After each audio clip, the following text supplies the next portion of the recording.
अगर हम बात करें फ्रेंच रेवोल्यूशन का, तो French revolution happen on three terms sorry, liberty, equality and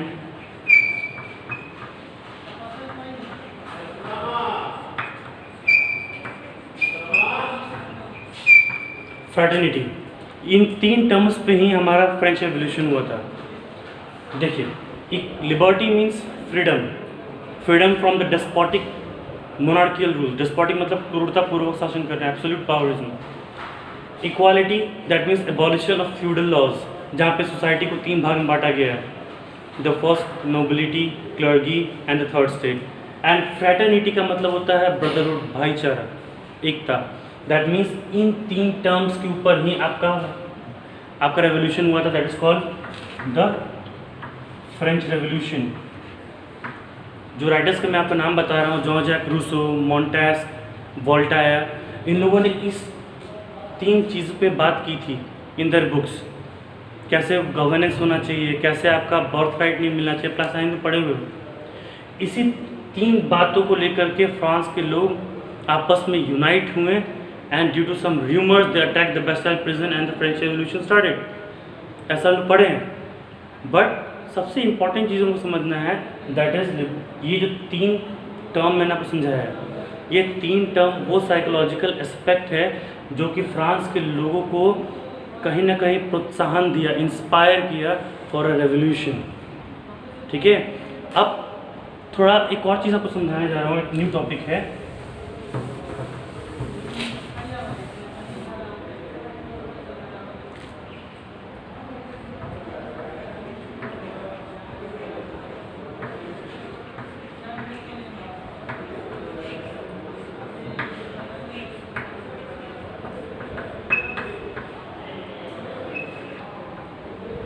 common shared identity. मैंने अभी आपसे बात किया था कि जो फ्रेंच रेवोल्यूशन है वो एक साइकोलॉजिकल पर्सपेक्टिव पे गया था, लिबर्टी, इक्वालिटी एंड फ्रेटर्निटी। ये 3 जो मोटो है, लिबर्टी, इक्वालिटी, फ्रेटर्निटी, ये एक कॉमन सेंस ऑफ आइडेंटिटी बनाया है। हम सबका आइडेंटिटी अलग अलग है। मैं कहता हूँ my name is Saurabh Singh, मैं कहीं और का रहने वाला हूँ, या छपरा का रहने वाला हूँ। My name is different, my parents name is different. Same way आपका भी अपना अलग अलग आइडेंटिटी होगा। ऐसे हर व्यक्ति का आइडेंटिटी होगा।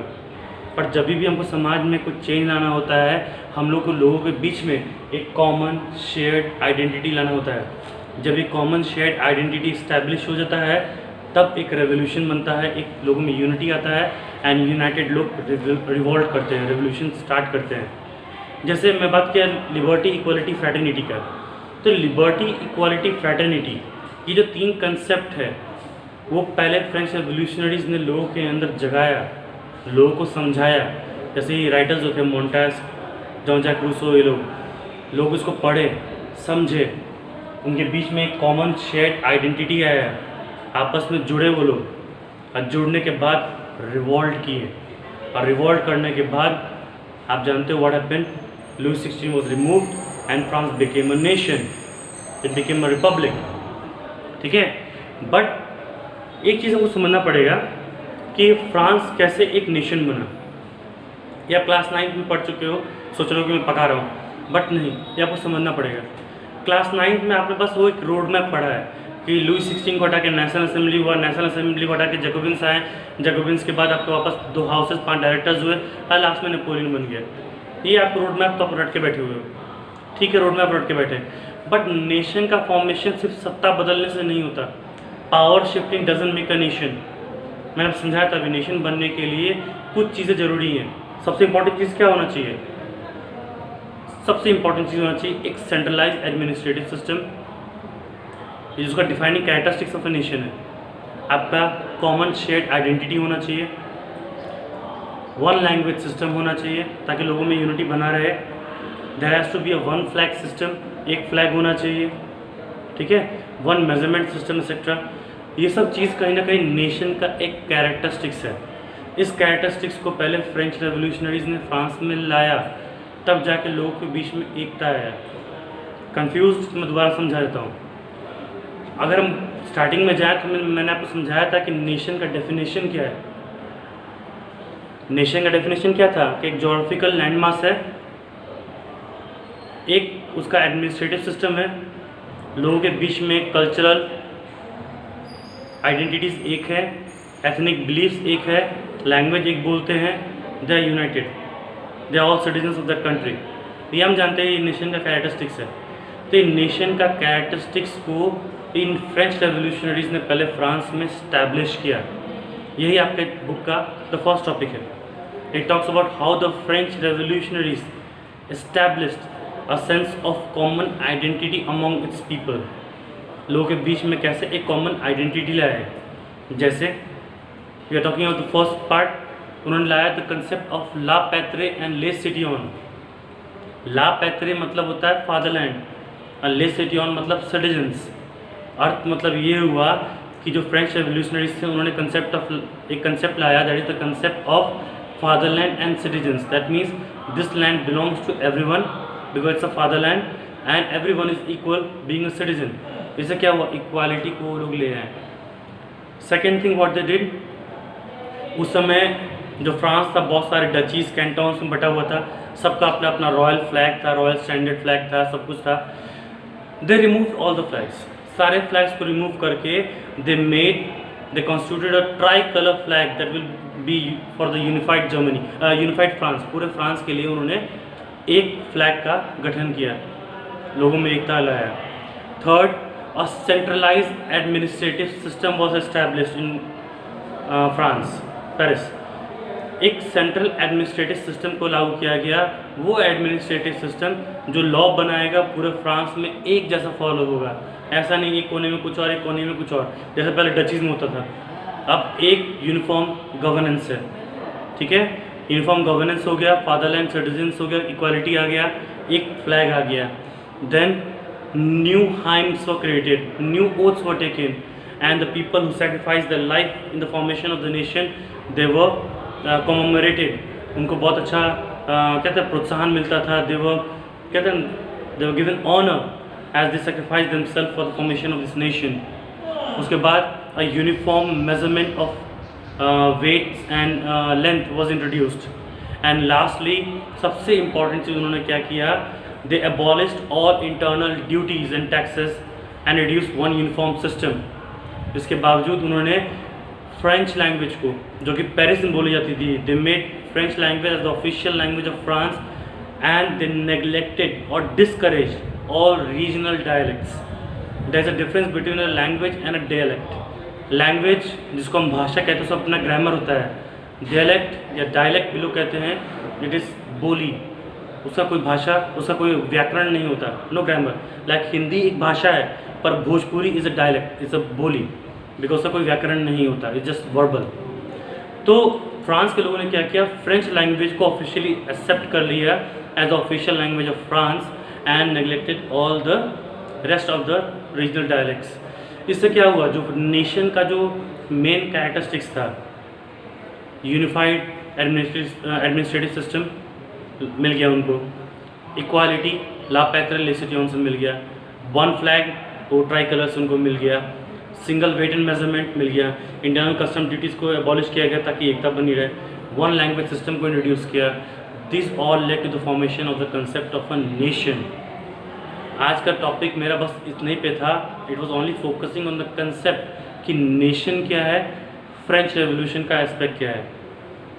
मैं जानबूझ के एक टॉपिक आपको मैं लास्ट में पढ़ा रहा हूँ, that is the first page of a chapter, it's a painting by Abbe Sieyes. मैं इतना चीज़ आपको बाद पढ़ा दिया, फिर मैं बाद में एबिसायस का पेंटिंग पढ़ा रहा हूँ, उसके पीछे कारण है। मैं आपको अभी समझाया कैसे जो फ्रेंच रेवोल्यूशनरीज थे या फ्रेंच रेवोल्यूशन जो है उसी ने नेशन का कंसेप्ट लाया, उसी ने लोगों को उनके क्रूर शासक थे राजा, उनसे आज़ादी दिलाई। उसको हम लोग इंग्लिश में कहते हैं डेस्पोटिक या एब्सोल्यूटिस्ट मोनार्किज्म, उससे आज़ादी दिलाया। ये जो एबिसायस का पेंटिंग है ये फ्रेंच रेवोल्यूशन का जो महत्वता है, इम्पोर्टेंस है, उसको पोर्ट्रे करता है, उसको डिस्प्ले करता है। अगर आप पेंटिंग को देखिएगा वो बहुत बड़ा पेंटिंग है, उसमें बहुत सारी चीज़ें हैं, पर हर चीज़ों को हम लोग को फोकस नहीं करना है। हम लोग को वही देखना है जो हमको उस पेंटिंग से मेन चीज़ समझाता है। What you'll find a statue in white color, that is a statue of liberty। अब वहाँ से देखोगे बीच से बहुत सारे लोग पास कर रहे हैं, डिफरेंट फ्लैग्स अपने हाथ में लिए हुए हैं। In the very front you'll find the pioneer of France, pioneer with leader। France है, उसके पीछे पीछे यूएसए, बहुत सारी कंट्रीज फॉलो कर रही हैं। ध्यान रहे USA was also gained its independence in the 19th century only, around 1854-1857 on 4th of July। तो कहीं ना कहीं फ्रेंच रेवोल्यूशन बाकी देश को भी इंस्पायर कर रहा था, जो वो अपना मोनार्कियल, जो एब्सोल्यूटिस्ट मोनार्कियल पावर था, जो बहुत ज़्यादा क्रूरतापूर्वक राजा का तंत्र था, राजशाही शासन था, उसे दूर होकर के एक डेमोक्रेसी की तरफ बढ़ते हुए दिखाया लोगों को। वहीं एबिसायस ने बगल में ज़मीन पे दिखाया है कि जो पुराने मोनार्कियल राजा महाराजा होते थे, उनका पावर के जो सिंबल्स हैं, लाइक द किंग, उनका मुकुट, his throne, his chariot, whatever, everything have been thrown in the ground, dismantled, broken। कहीं ना कहीं this picture by Abbe Sieyes becomes an epitome। epitome मतलब होता है perfect example depicting the importance of French Revolution in shifting of power from monarchism to democracy, in shifting of the world's history from the despotic absolutist monarchical power to what we call the modern democracy। यहीं से शुरुआत हुआ था, and that's why French Revolution is considered to be the benchmark in the European history। Till now what I have tried to explain you the concept of nation, the role of French Revolution, what Ebisaïas wants to depict through his painting, what Ernest Renan had said, and what is the role of the French Revolution। In the next video we will see how the concept of a nation that was formed in France spread from France to different parts of Europe, and in Europe you will find how monarchism was overthrown by democracy। But before we go on to the second lecture that I will take later on, it's an homework for you। Read the last few pages of class 9 the French Revolution chapter, and the few pages of class 10th the rise of nationalism। And I have a question for you that still was asked in class 9, what is the legacy of French Revolution? I repeat, what is the legacy of French Revolution? अगर आप legacy of French Revolution समझ जाओगे तो मेरे ख्याल से आप class 10th में इस चैप्टर को समझने में बहुत आसानी हो जाएगा। और कभी भी कहीं भी आप जाओगे, IAS बाद में तैयारी करोगे सिविल सर्विसेज का, वहाँ पे भी आपको फ्रेंच रेवोल्यूशन को पढ़ना होगा, बिकॉज फ्रेंच रेवोल्यूशन ना सिर्फ यूरोप को बल्कि हमारे इंडिया के संविधान को भी बहुत ज़्यादा इंस्पायर्ड किया है। That I will be teaching you in this chapter. ठीक है।